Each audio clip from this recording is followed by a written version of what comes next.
you have to subscribe to my channel. Wait, you have to like my video. Wait, you have to comment on my video. Share my video. Subscribe to my channel. Let's go.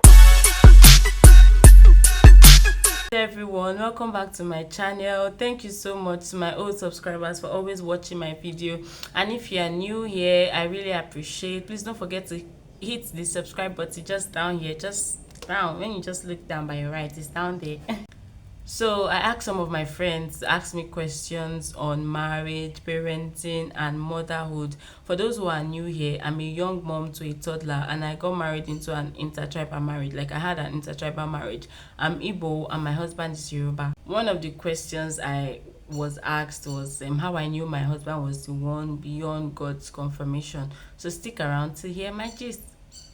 So I'll be looking down my notes because I wrote the questions down. Question 1: how has intertribal marriage worked for you so far? Did you have to compromise, to make any changes because you realized the culture was different? So intertribal marriage, my marriage is going well. I mean, right from a young age, I always knew I wanted to get married to a Yoruba person.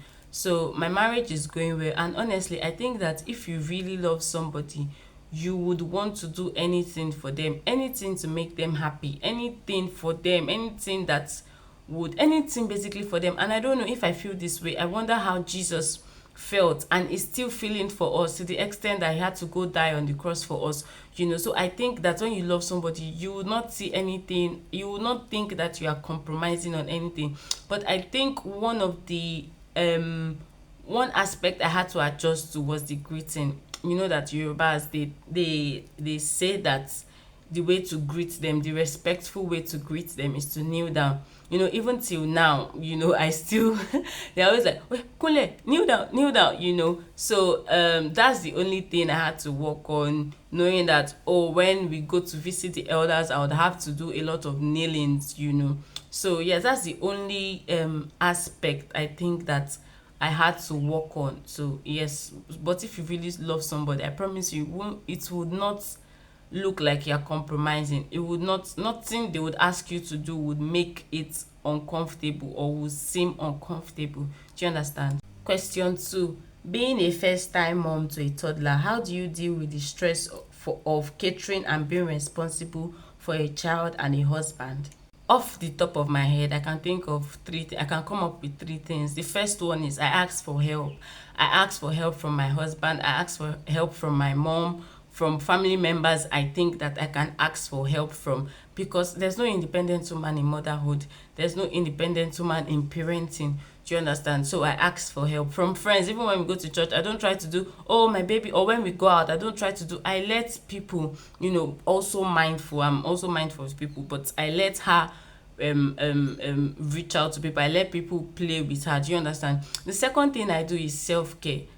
Prior to my marriage, before I got pregnant, before I gave birth, I was very nonchalant about my hair making. So like for a whole year, I can be on cornrows all back for a whole year.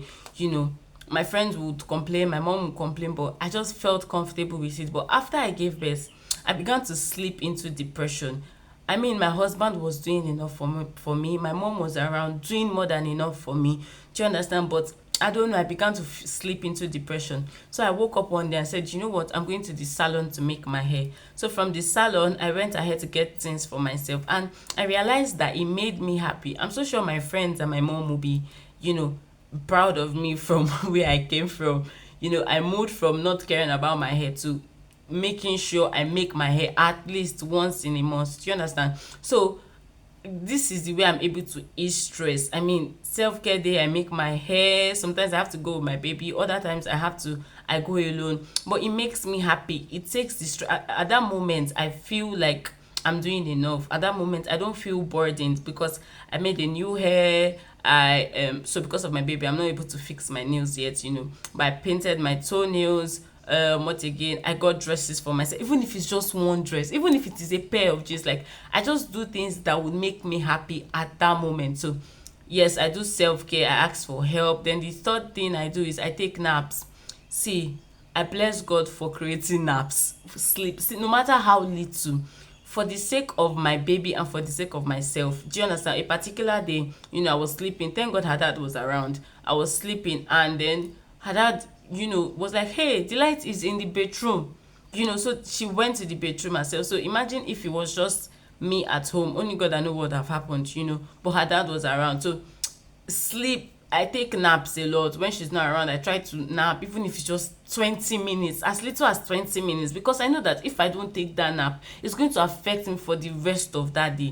Do you understand? So I try to take naps. So the first thing, I ask for help. The second thing, I do self-care. I take care of myself. Then the third thing, I take naps. Like, I take naps. So question 3, as a young mom, what were your expectations about parenting a child?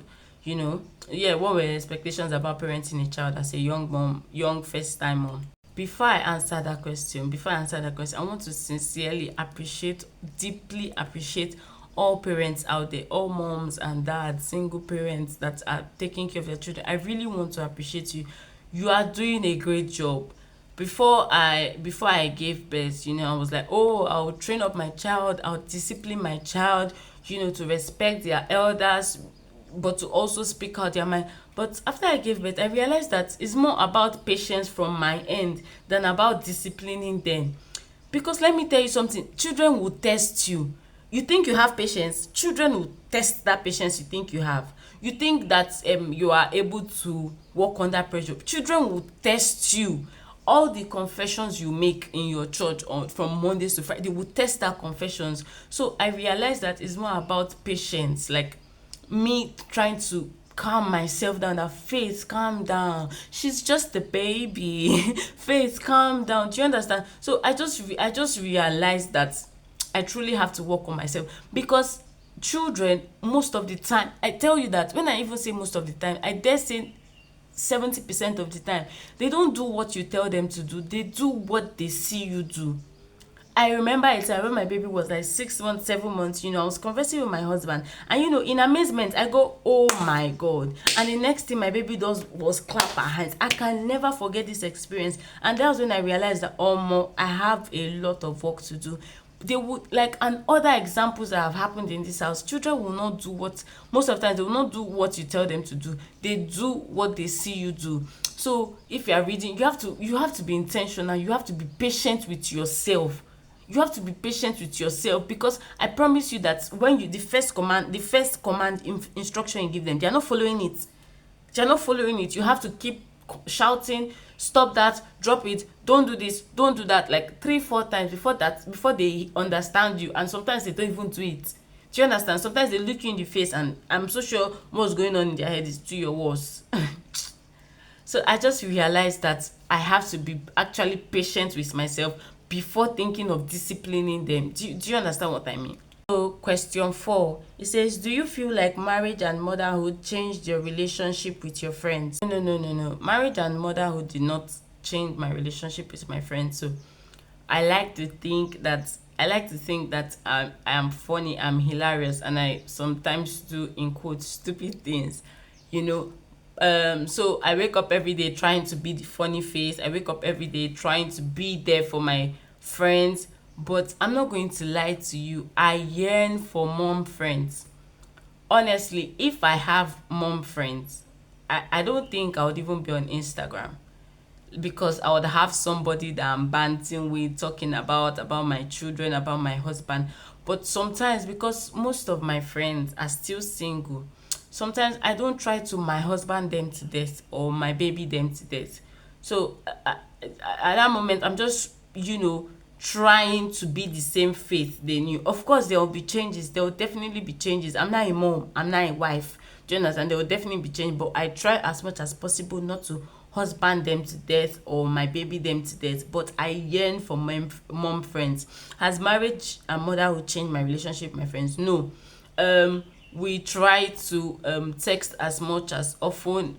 We try to meet up as much as often. We try to video call each other. Thank God for WhatsApp. Thank God for the social platforms where we can reach out to each other. We try to gist with one another as often as possible. So it has not changed my relationship with my friends. And I'm saying this from my perspective. I don't know if they would have their own perspective, but I'm saying this from my perspective because I believe that I try to be there for them as much as possible. Like I try to, relate to everything that they tell me and give examples, pray with them, pray for them. Do you understand? But I'm not going to lie to you. I yearn for mom friends. I want to have mom friends around me so that I can be able to, have bands with them. Sometimes I feel like when I'm talking about my baby or my husband, I feel like I'm making them feel inferior. I don't want them to always feel tired when they are talking to me. I don't want them to be in quotes jealous of me. No, I don't want that at all. So it has not changed my relationship with my friends, but I'm not going to lie, I yearn for mom friends.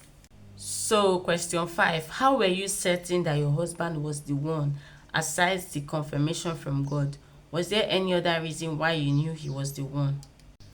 There is no aside the confirmation from God. But let me just say something. God will not choose for you. He's going to choose with you. That's why you have to be prayerful about when you're about to step into marriage. Because let me tell you something, marriage is different from dating. You might have dated for 4-10 years, but marriage is different from dating. I don't know why you're dating for 4-10 years, but let's leave that aside.